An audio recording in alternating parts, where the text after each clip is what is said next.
Hello everyone, welcome back to the channel. So in today's video, I'm going to show you how to set the on or off timer on top of your Midea air conditioner so that it automatically turns on and off at your chosen timer. So over here, before using the timer, you need to make sure that the clock or the remote is showing you the correct time. So on top of your remote, you are going to see this type of clock button. So you just have to simply press the clock button, and when the clock icon appears on the screen, simply use the up and the down buttons in order to basically adjust the time. In order to save it, you just have to press OK.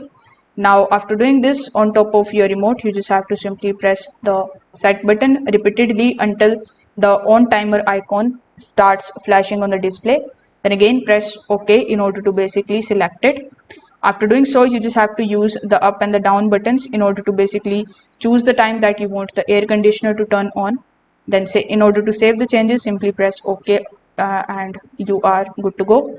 Now for the off part, you just have to again press the set button, and then you just have to wait until the off timer icon appears. Then again use the up and the down buttons in order to basically adjust the time. Then you just have to press OK in order to save your changes. Now after saving, you will see the on timer and the off timer icon on top of your remote's display, and this confirms that the timer has been activated successfully. So that's how you can basically set it up. If this video helped you out, make sure that you like this video and subscribe to the channel. Thanks for watching.